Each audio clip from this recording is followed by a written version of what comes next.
o Senhor estiver diante do seu altar, só assim veremos o seu poder em nossa vida. Quando tudo estiver diante do seu altar, o Espírito Santo nos direciona, nos orienta, abre todo o nosso coração, porque o nosso coração é a tua casa, para que não esteja nenhum canto escondido naquele qual o Senhor não possa entrar, mas que nós abrimos o nosso coração, entregamos toda a nossa vida a ti, colocamos toda a nossa vida diante do teu altar. Assim veremos o poder do Senhor em nossas vidas, o poder do Senhor nesse tempo, em o poder do nome de Jesus. Amém. Amém. Obrigado, ministério dos profetas da música.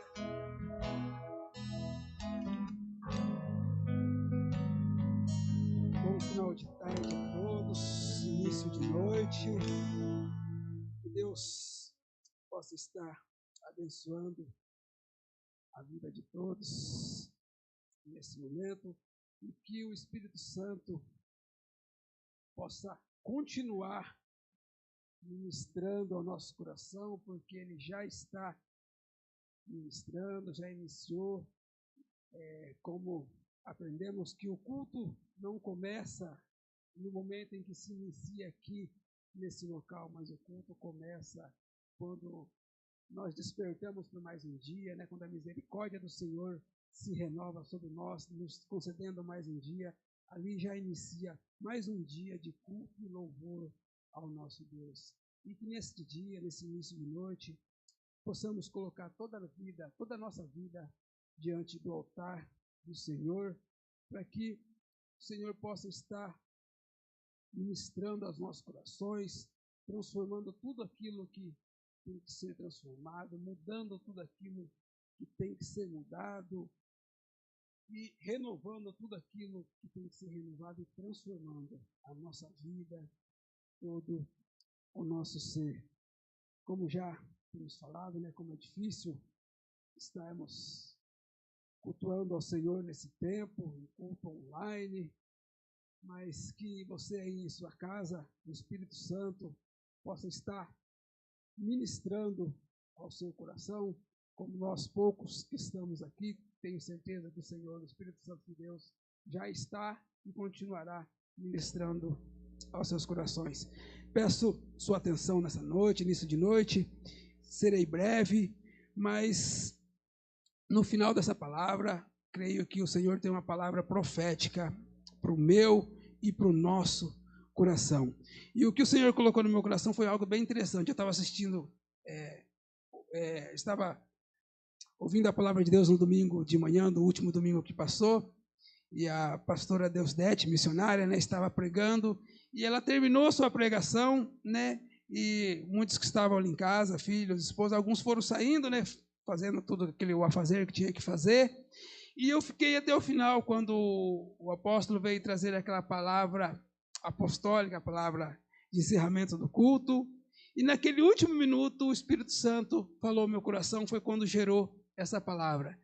Então, eu te convido a você que possa estar até o final desse culto. Sei que é um horário complicado, talvez você, muitas mulheres nesse momento, venha fazer seu jantar, esperando seu esposo, ou dar banho em crianças e muitas coisas assim, mas convido você que possa estar aumentando o volume aí da sua televisão, do seu celular, ou alguma coisa assim, para que você possa estar ligado nessa palavra. Com certeza o Espírito Santo vai estar falando ao seu coração e vai trazer uma palavra profética. E como no domingo vai ser, claro que ele vai falar durante toda a palavra, mas no final ele tem uma palavra profética que ministrou ao meu coração e com certeza estará ministrando ao seu coração nesta noite. Então, peço sua atenção, serei breve e convido a você que está em casa, que possa estar abrindo suas Bíblias em 1 Tessalonicenses.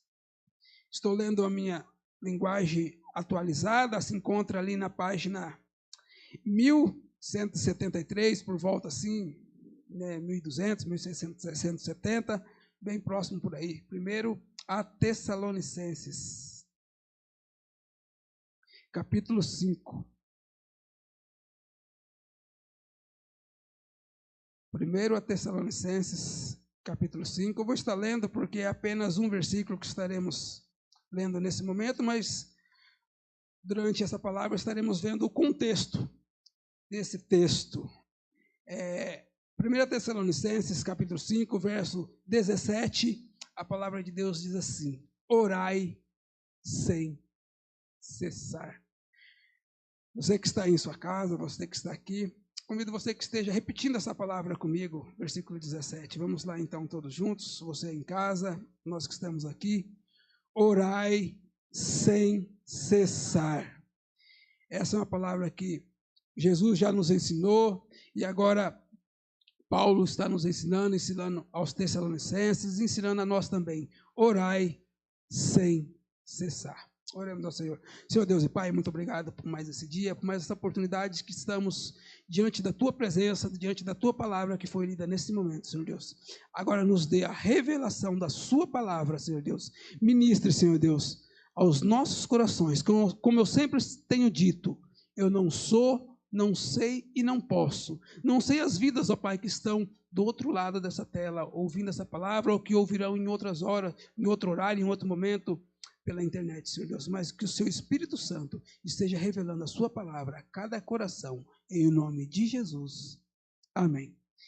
Então, como eu disse que o Espírito Santo ministrou essa palavra, já começou a ministrar essa palavra ao meu coração desde domingo, e eu dei um tema para essa palavra.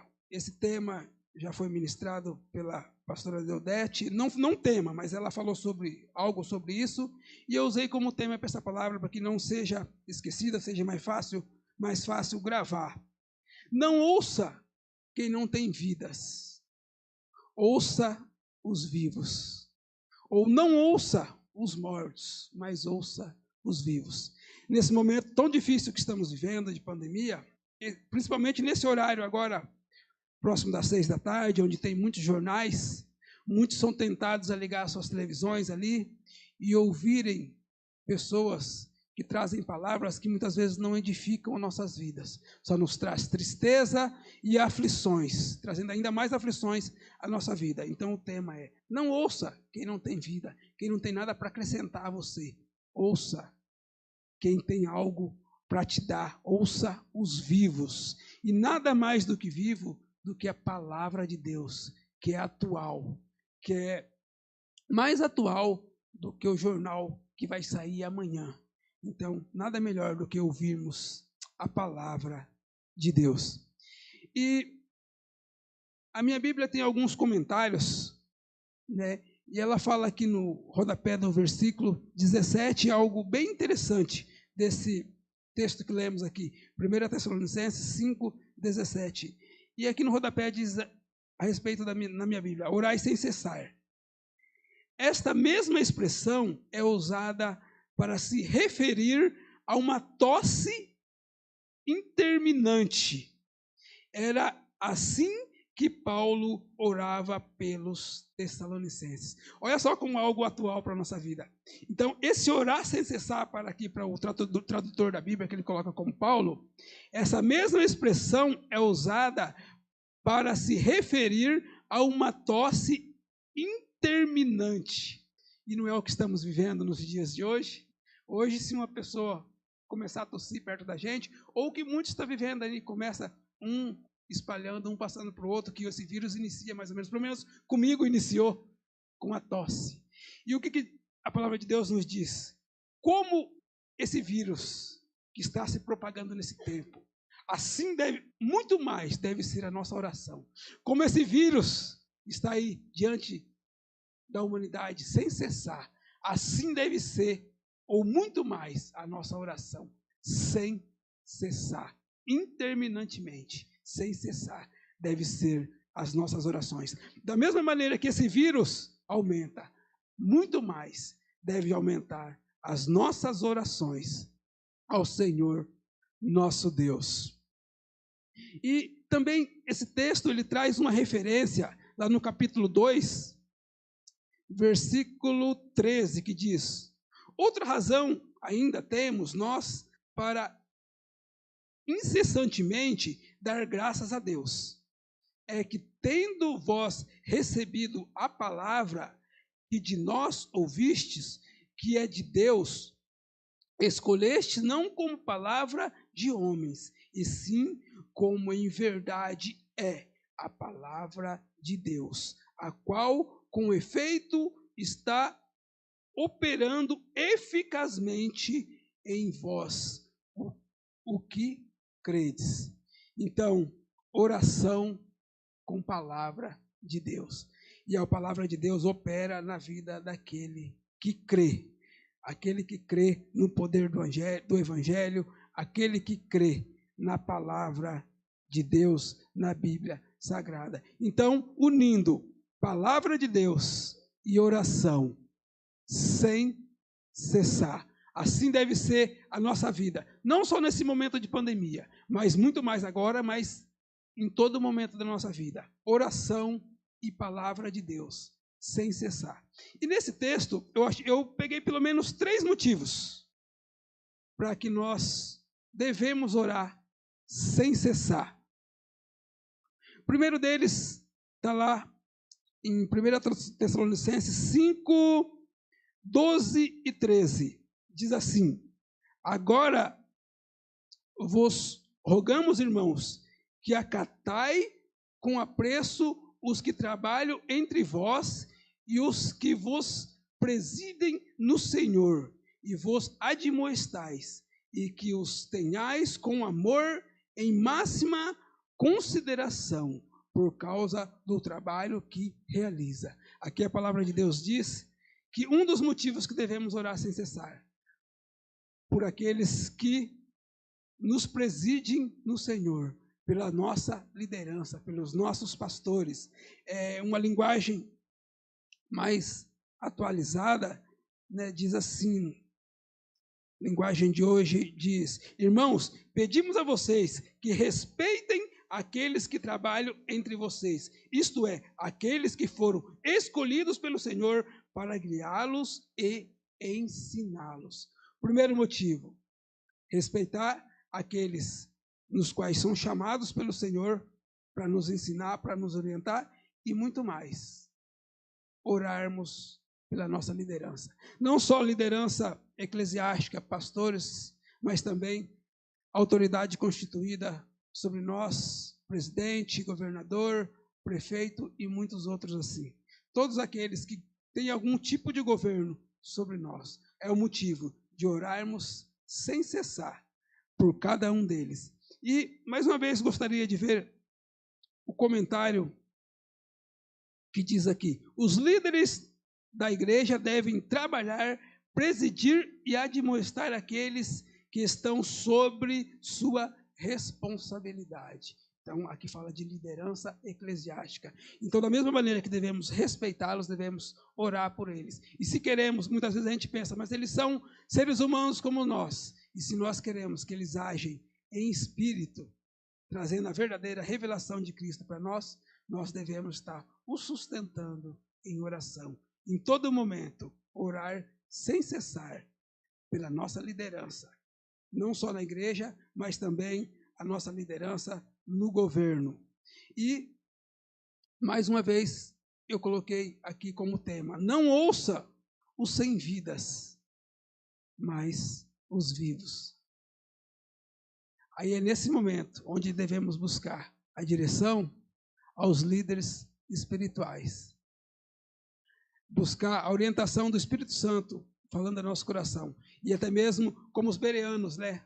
O Paulo mesmo diz que tudo o que eles ouviam, eles consultavam na palavra de Deus. Então, oração, ouvir e consultar na palavra de Deus. E ouvir aqueles que têm algo para nos acrescentar, aqueles que têm vida. Ouvir os vivos, não os sem vidas. Porque muitas vezes nós damos ouvidos àquele nosso colega de trabalho, aquela pessoa que não tem conhecimento nenhum de Deus. Estamos dando ouvido a eles e ouvindo suas opiniões e trazendo isso para a nossa vida. E trazendo um conselho de quem não tem vida. Quando a palavra de Deus nos ensina que Ele colocou pessoas como autoridade sobre nós. E esses é quem devemos dar ouvidos. A verdadeira palavra de Deus e aqueles que ministram a verdadeira palavra de Deus. Segundo motivo que devemos orar sem cessar. Está lá no versículo 14. vou estar vendo aqui na linguagem de hoje também, que diz: pedimos a vocês, irmãos, que aconselhe com firmeza os preguiçosos, deem coragem aos tímidos, ajudem os fracos na fé e tenham paciência com todos. Algumas versões diz assim no versículo 14, no finalzinho lá, ampareis os fracos e sejais longânimos para com todos. E aqui, quando a Bíblia traz a respeito de fracos na fé, a respeito de preguiçosos, de tímidos, e aquelas pessoas que já ouviram o Evangelho, aquelas pessoas que estão fracos na fé, que estão caminhando, aquelas pessoas que vacilaram, mas também traz uma alusão àqueles que não conhecem a verdadeira palavra de Deus. Então, mais um motivo de orarmos sem cessar. Orar pelos fracos na fé, aqueles que porventura um dia conheceram e hoje se encontram distante da presença do Senhor, ou aqueles que ainda não conheceram o verdadeiro Evangelho, não tiveram uma profissão de fé com Cristo Jesus, não tiveram um verdadeiro encontro com Cristo Jesus. Por esse também nós devemos orar sem cessar. Mais um motivo para orarmos sem cessar por aqueles que não conhecem a Cristo, por aqueles que um dia conheceram, mas se afastaram, por aqueles que pequeninos ainda que estão fracos na fé. Mais um motivo de orarmos sem cessar. E algo que se encaixa bem nesse versículo 17 que lemos aqui, né? Orai sem cessar. E quando eu estava meditando nesse orar sem cessar por aqueles que estão fracos na fé, ou por aqueles que ainda não conheceram a Cristo, ou por aqueles que porventura conheceram, mas vieram a se desviar, deixou o seu amor se esfriar, veio uma ilustração ao meu coração de um jovem que ele estava trabalhando ali, cortando lenha, cortando madeiras, cortando árvores, e ele era muito bom naquilo que fazia. Então, o dono daquele local, daquela fazenda, vendo que todos competiam ali no cortar lenha, né? Ele teve uma ideia. Ele falou assim: ó, já que vocês gostam de competir, eu vou colocar vocês em dupla. E ao final do dia, eu vou ver quem se saiu melhor e esse vai ser premiado. Eu já tive a oportunidade de ver isso, eu sou do interior, vi muitas pessoas que cortavam cana, aquilo era medido por metro, e até mesmo lenha, aquilo era medido as pessoas cortavam e era medido por metro, né? Um metro na horizontal e um metro na vertical, que era medido ali, né? Então, dessa forma aqui, nessa ilustração, assim era medido. E esse senhor, ele teve uma visão ali, ele viu um jovem que ele se achava demais, pela sua força, né, pela sua agilidade. Então ele pegou aquele jovem que se achava muito bom no que fazia e colocou ele para trabalhar do lado de um senhorzinho já de idade, já mais fraco, mas com experiência. Então aquele jovem, né, naquela instinto, né, humano de querer vencer em tudo, ele começou a trabalhar com muita rapidez, e o senhorzinho cada vez ficando mais para trás, ele foi olhando, falando, vamos, senão nós vamos perder, né? E ele querendo ganhar em tudo, e de repente ele olhava para trás, aquele senhor estava bem para trás, de vez em quando ele olhava, aquele senhor estava abaixado, ele falou, mas não é possível, assim nós vamos perder, né? E ao final do dia, né, quando aquele senhor ali, o feitor daquela fazenda chega, e ele começa a medir a metragem das lenhas, daquelas árvores que foram cortadas, ele viu que essa dupla venceu, cortou mais lenha do que todos, né? E ao final ele viu, mas como assim nós ganhamos? Porque o senhorzinho de idade ainda acabou cortando mais lenha do que eu. Como assim? Se toda hora que eu olhava para trás, ele estava abaixado. Aí esse senhor disse, é porque toda hora que eu estava abaixado, eu estava afiando o machado, e você quis só pela sua força, cortando com o machado cego. E assim muitas vezes é na nossa vida.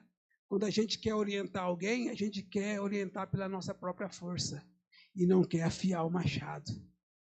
Muitas vezes a gente quer pelo nosso próprio conhecimento, mas não quer afiar o machado em oração, buscar em Deus para edificar a vida dos outros. Então esse jovem viu que aquele senhor, aquele ancião, tinha muito a ensinar a ele.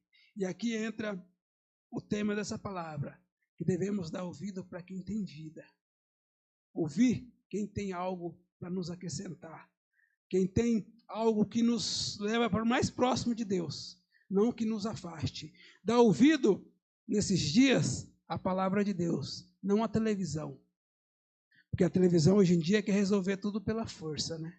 Tudo pela vacina, tudo por isso. E esquece que o dono da vida é Deus. Como esse jovem, ele achava que pela força dele, ele conseguia tudo. E não viu, não percebeu que era necessário parar para afiar o machado. E assim é em nossa vida. De vez em quando a gente tem que parar para afiar a nossa fé em oração. Não é por força, mas é por fé. Então, quando a gente for orientar alguém que não conhece a Cristo, ou que está afastado do Evangelho, ou que é fraco, ou até mesmo que é preguiçoso, não é pela nossa força, mas é pela fé. É em oração. É o Espírito Santo quem vai nos direcionar para que levamos uma palavra de edificação para essa pessoa. E quando eu estava meditando nisso, eu lembrei de Moisés. Quando Moisés ele estava diante daquele povo no deserto, e aquele povo reclamando que tinha sede, e ele vai diante de Deus, clama a Deus, e Deus fala com ele, fala com a rocha, que a rocha vai verter água. E Moisés, naquela sua ira, né, com o povo, ele vai e fere a rocha, ao invés de falar com a rocha. Deu certo? Deu. Saiu água? Saiu. Todos pensaram, Moisés é o cara. Mas no final, eles não entraram na terra prometida por causa dessa ação, por tentar agir pela força. Nem Moisés e nem aquele povo. E o que eu quero trazer isso para nossas vidas? Muitas vezes não é pela nossa força, mas é pela palavra de Deus. Não é da nossa maneira, como nós queremos, mas é como a palavra de Deus quer.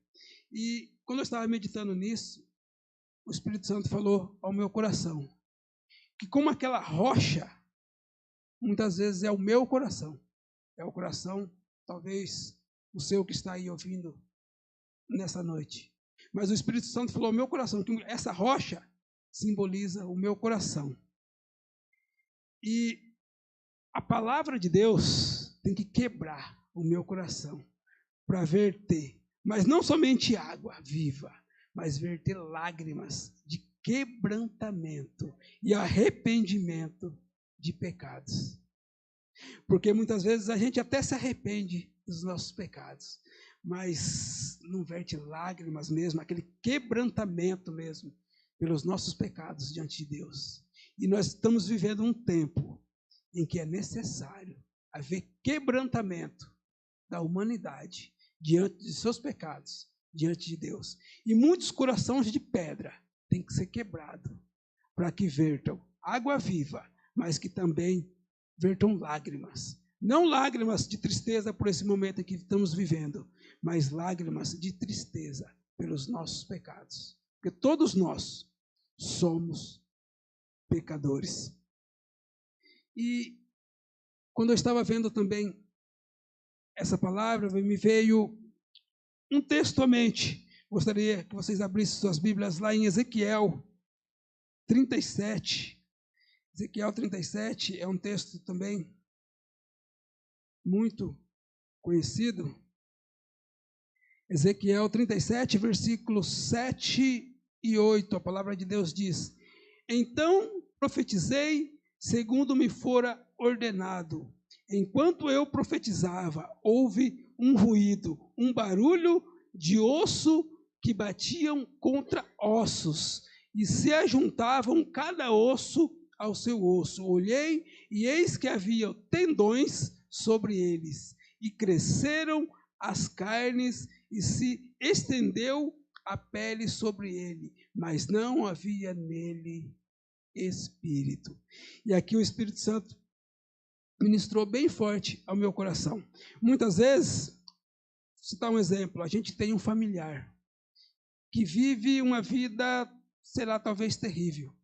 Digamos assim, uma vida complicada aí hoje para se lidar, vício com drogas. A gente vê aquela pessoa no mundo das drogas, a gente tenta aconselhar pelas nossas próprias forças, sai dessa vida, de repente a gente ajuda essa pessoa, isso pelas nossas próprias forças, essa pessoa sai dessa vida, de repente essa pessoa, eu vi isso acontecer, ela se casa, essa pessoa constitui famílias, e a gente vê que está tudo bem, como aqui no texto, ó, criou tendões, criou carne, se tornou algo bonito, uma pessoa bonita. A gente vê aquela pessoa que a gente achava, né, uma vida morta. De repente a gente vê aquela pessoa bonita, aquela pessoa robusta, e a gente se contenta com isso.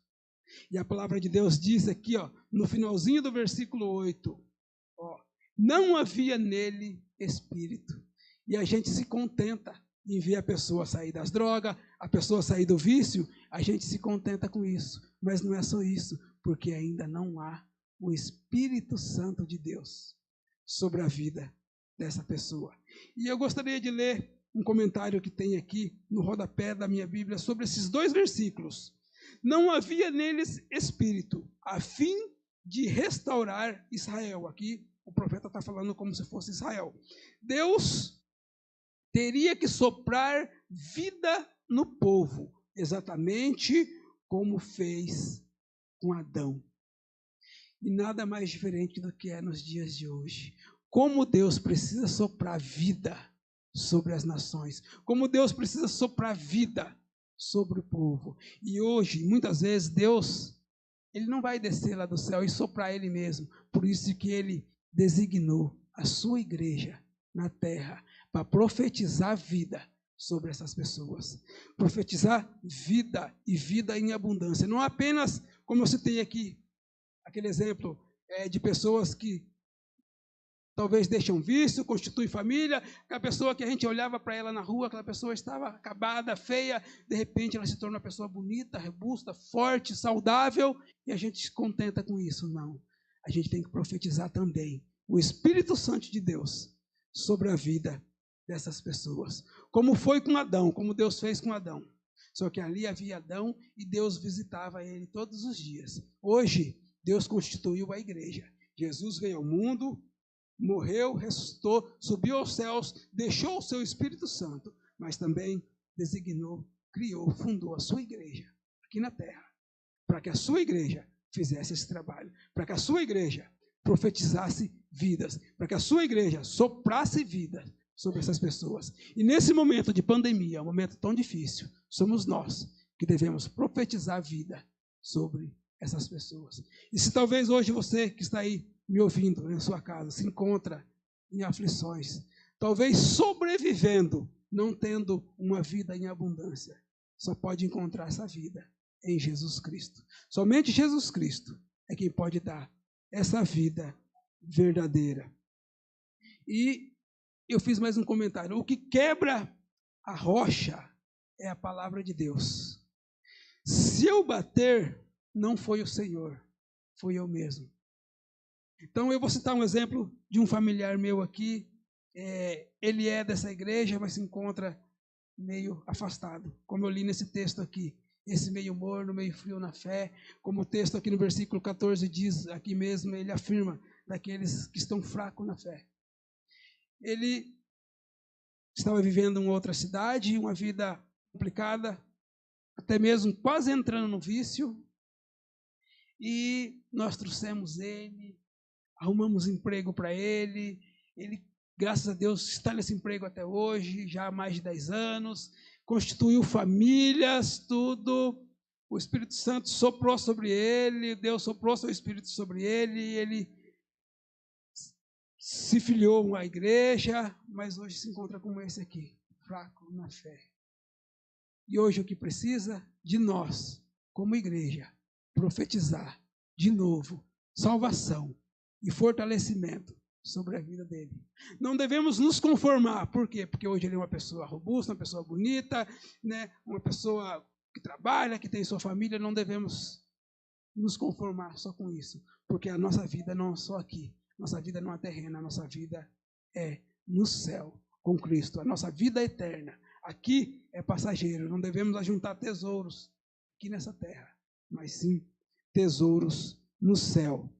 E quando eu estava ministrando a mim mesmo essa palavra, veio ao meu coração mais uma ilustração. Quando eu falo de ilustração, não é para a gente basear a nossa fé nisso, mas é só para a gente entender melhor a palavra de Deus. E conta-se de um rei que ele tinha 2 filhos. E aqueles 2 filhos viviam disputando um com o outro também. Mais uma vez falando em disputa. Depois eu quero falar por que eu estou trazendo tanta disputa aqui. E esses 2 irmãos viviam disputando um com o outro. E o rei, então, vendo aquilo, falou: vocês têm uma semana. Os 2 vão ver o que cada um faz de melhor. E no dia tal, vocês vão vir aqui e vocês vão me apresentar o que vocês fazem de melhor. Então o filho mais jovem foi lá e pegou um gato e começou a domesticar o gato, e o gato servia ao rei. E o irmão mais velho, vendo aquilo, falou: se o gato fez isso, ele domesticou um gato, e agora? Perdi. Então ele sai pelas ruas desanimado, chutando tudo. De repente ele chuta e vê uma caixa e vê algo que chamou a atenção dele. Ele pega uma caixinha, vai lá e pega aquilo, coloca na caixa e leva para casa. Aí no dia designado ali pelo rei, o filho mais jovem chega com aquele gato, e o gato domesticado vai e serve ao rei. E o rei, impressionado com aquilo, e disse ao irmão mais velho: agora é sua vez de apresentar, né, o que você tem de melhor. Então aquele irmão mais velho abre aquela caixa e solta. E o que sai daquela caixa? Um rato. Então aquele gato, ele sai louco atrás do rato, bagunça toda aquela mesa do rei e faz a maior bagunça. E o que eu quero trazer essa ilustração para a nossa vida: nós não devemos simplesmente ser domesticado na igreja. Aí quando a gente sai lá fora, a gente sai correndo atrás dos ratos do pecado do mundo. A gente tem que ser transformado pela palavra de Deus. E essa é a função da igreja nesse tempo: levar transformação de vida. Não apenas pessoas domesticadas dentro da igreja, que quando sai lá fora não tem força para vencer os pecados dessa vida e acaba caindo. E é como o texto que a pastora leu aqui no início. Aí quando termina essa vida, que chega diante de Deus, Deus diz: não vos conheço. Por quê? É aquele cai e levanta e não tem força para vencer os ratos da vida lá fora que aparecem diante de nós. Então não devemos ser domesticados dentro da igreja, mas a igreja é para transformar a nossa vida. O evangelho, não a igreja, porque o que transforma é o evangelho. E a igreja ensina o evangelho, ensina o caminho, que é Cristo. E é esse Cristo que transforma a nossa vida, é o Espírito Santo de Deus que transforma a nossa vida. Não domesticado, não aquilo que lemos todo domingo, toda semana e fazemos aquele ritual. Não. Devemos viver por revelação, não apenas por boas ideias. E, para continuarmos aqui no versículo 20 de 1 Tessalonicenses, capítulo 5, versículo 20 diz: não desprezeis as profecias. Não devemos desprezar o que está escrito na palavra de Deus. E aquilo que Deus tem designado na liderança, que tem autoridade sobre as nossas vidas, que traz sobre nós. Eu costumo dizer que quando eu vim para o projeto, antes de vir para o projeto, eu tive uma palavra profética do apóstolo sobre a minha vida, que Deus ia me abençoar no que eu fazia de melhor. Jamais eu imaginava que eu iria voltar para a panificação, porque fazia 5 anos que eu tinha trabalhado anterior sem registro na carteira. Depois eu tinha trabalhado 5 anos de cozinheiro. Então eu estava 10 anos fora do mercado. Jamais eu imaginava que eu ia voltar. Ainda mais na minha época, ali, chegando próximo do ano 2000, 2005, ali, que estava uma época onde estava tudo se modernizando. Eu falei, jamais eu vou voltar. E a palavra de Deus diz, Deus vai te abençoar no que você faz de melhor. E é onde Deus tem abençoado. Isso cumpriu na minha vida. Por quê? Porque eu criei uma palavra profética. Então a palavra de Deus diz aqui, no versículo 20, não desprezeis as palavras, não desprezei as profecias da palavra de Deus sobre as nossas vidas. E tem mais um comentário que eu vi aqui no rodapé da minha Bíblia também, que o tradutor colocou aqui. As profecias eram capacidade espiritual. Alguém que tenha vida para transmitir vida a você. Alguém que tem uma palavra de Deus para a sua vida. Não esteja dependendo apenas de televisão, não esteja dependendo apenas de teu amigo de trabalho, ou aquele que não tem conhecimento de uma vida eterna, para onde é nosso lugar.